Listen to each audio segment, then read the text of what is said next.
Welcome back to Drinking by My Shelf. I'm Emma and this is my vlog for the owls. Full disclaimer, it's not actually the 1st of April now. It's actually the 9th of April when I'm filming this. I did start filming on the 1st and I had been filming for the readathon throughout. But yesterday I watched back that footage and I've actually decided to delete it all and start again. And the reason for that is I've actually just been in a pretty low mood over the last week, just struggling quite a lot with the situation that we're in, which is fine. I think, you know, like, it's important to talk about that, everyone's finding it hard, but I am in a particularly lucky situation. So I'm staying at my parents' house, so I've got people around me, which is really important for me because I'm an extrovert, I don't like being by myself. I've got space and we've got a garden, so like right now I'm sitting outside here in the sun. I'm done with work for the long weekend, so I'm in a pretty good mood now. And I just feel like when I am that privileged, it doesn't feel fair for me to put out these videos of me like moping around when I'm actually so much luckier than so many people, and the way that I can give back is to put out happy videos that hopefully cheer people up a bit. So we're going to consider this the start of my owls vlog. I'm in my Ravenclaw team colours. So last year when I did the owls, I was reading for Hufflepuff, because I've been a reluctant Hufflepuff ever since I first took the sorting hat quiz, and I always thought that I should be a Ravenclaw. I was very annoyed about it, but when they did the new hat, they like created a new quiz last year, I took that and finally got into Ravenclaw, where I've always thought I should be.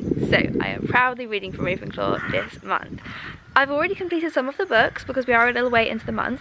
So you will have seen a few days ago my video went up. My sister and I did a 24-hour readathon where we read the George and Nicholson books. So for that one, I completed my Astronomy owl, which was to read a book entirely while it was dark outside. We read the first one from 3 AM to 5 AM. It was pitch black the whole time, so that counts. I also completed my Muggle Studies owl, which was to read a contemporary book. Any of the other 9 books we read from that series would work. And now I'm working on my Arithmancy owl, which is to read a book outside your favourite genre.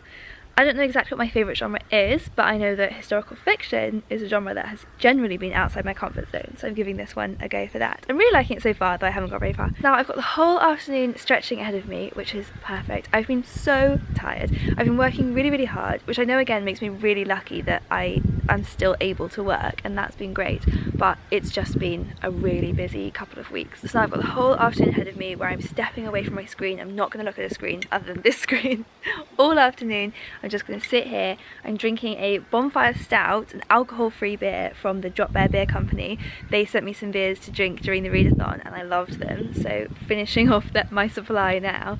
And I'm going to read the Sunita here in the sunshine. Look at this angel face. She loves sunbathing. I've come to sit on the front steps where it's a bit warmer. I'm really enjoying this book. It's really great fun. So like I said, I'm not usually a massive fan of historical fiction, but I really like the way this one's done. So it's kind of an alternate history. So it's very recognisably Elizabethan. The queen is called Queen Bethany and her sister was Queen Maris, and their father had 6 wives. So like all of that is very recognisable, but it's just slightly playing with the truth, which is fun. And then she's done a lot to flesh out the real story, the real history of Sin Eaters and what they actually were. Megan Campisi has really made that into her own thing. Hello! Hello!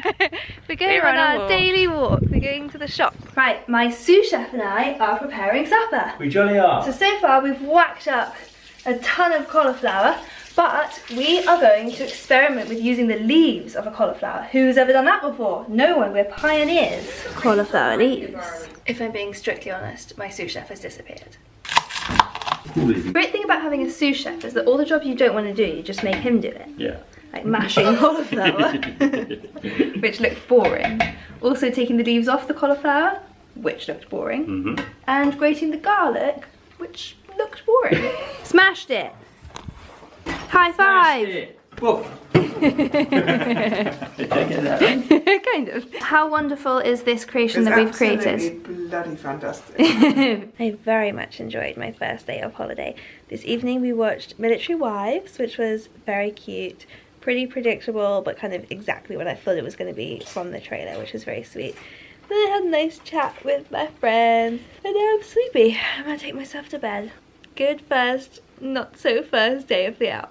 Good morning and happy Friday. It is exercise time, but what me and my sister are going to do today with our friend Maddie is we're going to have a virtual workout session. We're each learning a dance workout before, and then in our session we're going to teach it to each other. think this is going to be exhausting. So if any of you guys are looking for home workouts, I've just become obsessed ever since my sister showed it to me with Mad Fit. So she's this YouTuber who does these really fun dance workouts, like perfectly to the beat of songs, but they're really, really tough. She is literally Mad Fit. So I think this is going to be exhausting, but I've picked Old Town Road, even though it looks really, really hard, but because there's a bit in the song where you get to pretend to be a cowboy, and I just really wanted to do that. So let's learn this dance. I'm not going to be able to put the song in for copyright reasons, so just maybe like mute this and then put Old Town Road over the top. I'm going to put some other crap over the top.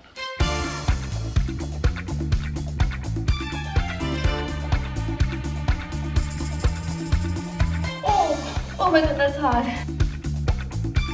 I am already so exhausted. I've had to start playing it at 3/4 speed because I can't keep up. Okay, we're outside. We've got Maddie on the screen. Okay, is everybody ready to get physical?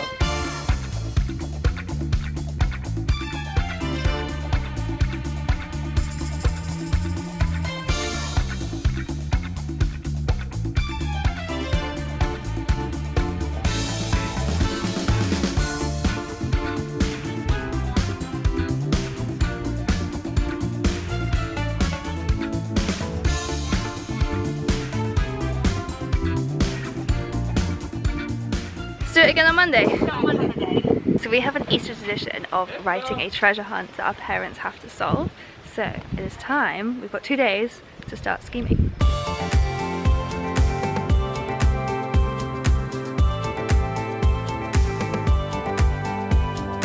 Of all the things I forgot to bring with me when we came down here into isolation, my sunglasses are the things that I regret the most. I have ordered some more online, but I'm not getting here till Tuesday, and I'm getting like genuine, I feel like I'm getting forehead wrinkles from squinting against the sun.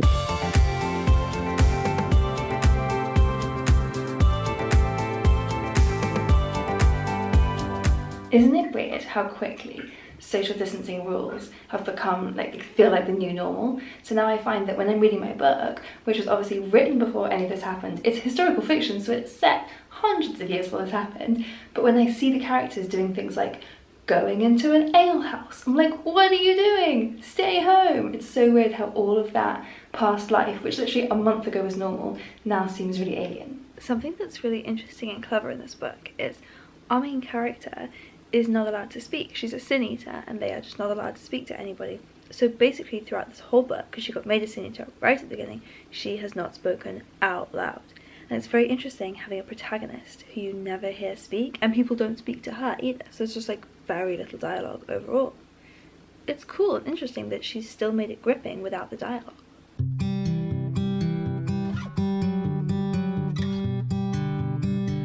Just coming back from a 3-mile walk in the boiling hot sunshine. I don't know why I wore long sleeves and tights. It's way too hot for this. I've written myself a bank holiday timeline, which I'm going to pin to the wall so everyone can see. This is my bank holiday timeline. Appointments by request. So, I just had my Zoom chat with my pals. I'm going to try and finish the Sunita before lunch. Then I need to film a few videos, including my Patreon videos, while it's nice and sunny. Then I'm playing games with RG's family. And then it's drunk night. Woohoo! And later, while drunk, we will finish writing the treasure hunt. So if I'm going to stick to that very strict schedule, I need to now finish the Sunita before lunch. And I've finished, which means I have completed the Arithmancy owl, and I really enjoyed this one. I really liked the world building. So it's set in a time that's recognizable as Elizabethan, but it is an alternate history, and I really liked the way Megan Campisi did that and the way that she built this other version of a history that we recognize. So that was really cool.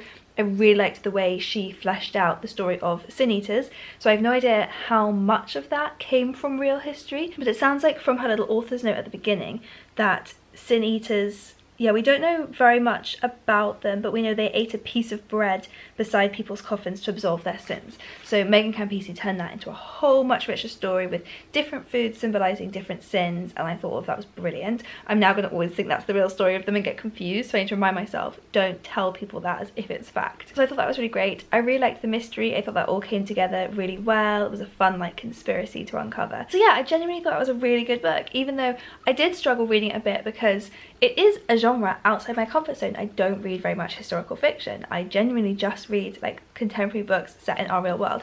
So it was a bit of a struggle, but despite that, I'm so glad I read it. I really, really liked it and really recommend, especially to fans of historical fiction. We have won every time so far. RG has not won.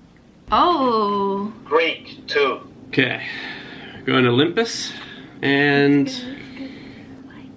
Mount. Oh, thank There goodness. you go. Thank you. Computer 3. Mouse. Van. I'm not telling you. Oh no! We're the only family members actually on time for family drunk night. Yeah, so we're just gonna get We're gonna super kick drunk. it off and keep planning Yeah. our treasure hunt.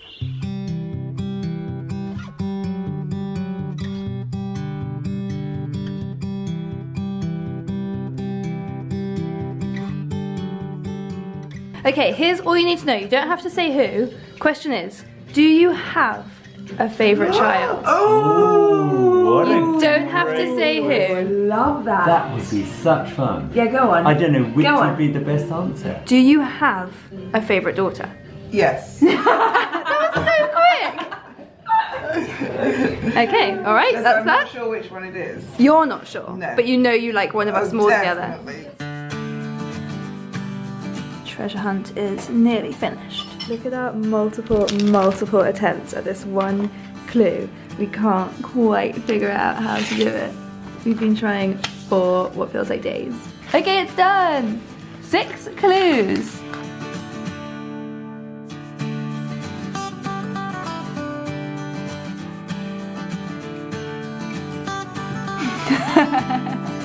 I'm part of the treasure hunt. So we'll see. I'm afraid I don't have a very exciting rest of the afternoon for you guys to watch because I'm just doing a lot of editing now. I've got a lot of videos still to make for my dad's YouTube channel, which I've been helping him set up. Go over and check it out. I'll have a link to it. It's called So You Really Want to Learn Latin, and it's been really fun if you're looking for a new hobby on lockdown. But I do have a bit of a backlog of videos I was supposed to have edited for him, so I'm just holding myself away for a few hours. I enjoy that. It's not very exciting for you guys to watch. Look, here's a video coming soon where I actually guest starred in one of my dad's videos. Okay, that's quite enough of that. I've been in here for hours and it's still so nice and sunny outside, so I just want to enjoy the last of the sun. Apparently it's going to be a lot colder tomorrow. So I am pausing my editing for now. I'm going to go out and I need to pick my next book to read and hopefully do some reading in the sunshine, and then I'll come back here tomorrow for some more editing. Woohoo! Oh, look at this! Ooh. Right, didn't do any reading outside because first we did a little family Zoom pub quiz, us and everyone else, every other family and friendship group in the world right now doing this. Then we lost Hippo. Hippo went hiding somewhere in the garden, so we were searching for her for ages. Turned out she wasn't even in the garden, she was hiding in the house. Sometimes she does this, it's really naughty. She'll like hide behind a chair, and when you call her, she just freezes and stays really still, so you can't see her, so you start to worry. I eventually found her, but then I lost my sister who was out searching for her and like got out onto the road, so I couldn't find her. Anyway, and also it's actually a bit too cold for reading outside. So, didn't do that, but it is time to pick what I feel like reading next. I'm having one of those days where I don't feel like reading anything that was on my TBR, but I don't know why. Oh, what am I in the mood for? I'm going to give this one a go. This is for Care of Magical Creatures, where the prompt was to read a book that has a creature with a beak on the cover, so there it is. I've been really excited for this, The Housekeeper and the Professor by Yoko Ogawa. Or Yoko Ogawa. Yoko Ogawa. So I've got literally like 15 minutes until I'm going live with Kayla. So I'm sat down here waiting with my wine, and I've got 15 minutes to start reading my book. Also 15 minutes to experiment with finding somewhere to sit that isn't super unflattering. Every time I've done a live show during this lockdown, I've been at a terrible angle. I think this one's slightly better. Okay, it's time. I'm going into the live. Hello! Hi! We're live for the Literally Dead Book Club. That was really fun. It was actually my first time actually getting to chat like voice to voice with Kayla, which was really fun because we've spoken a fair bit over social media. So yeah, it's really fun. Turns out I love going live. I'd never done any live shows before this lockdown, and then I did the pub quiz with Jean, and I went live with Rachel Marie, and now I did this, and I did the one for my Patreons during the 24-hour readathon. And it's just really addictive. Turns out I love going live and getting to like respond to people's comments in real time. So I think I'm gonna do some more live shows just in general, maybe some Instagram lives or something. I'll figure it out. But anyway, that was really fun. So I'll link to that if you want to go and watch our discussion. Basically, nobody liked that book. I enjoyed it fine. I gave it a 3 stars, but It was a weird one, for reasons which you will find out when you watch the live show discussion. So I'm gonna wrap this vlog up now because it is Sunday night, but amazingly, it's still the bank holiday. So tomorrow I still don't have to go to work. What a treat. But this wraps up my first week of the owls. I am 3 owls down and like 2 pages into this one. Like it so far, but you know what? It's early days. I'm gonna run myself a bath now and maybe finish the rest of my wine in my bath, which is my biggest treat of all time. Let me know who else is doing the owls and which house you are reading for and what has been your favourite book that you have read for the owls so far. And I have a whole playlist of other readathon videos and vlogs if you want more things like this. See you guys next time.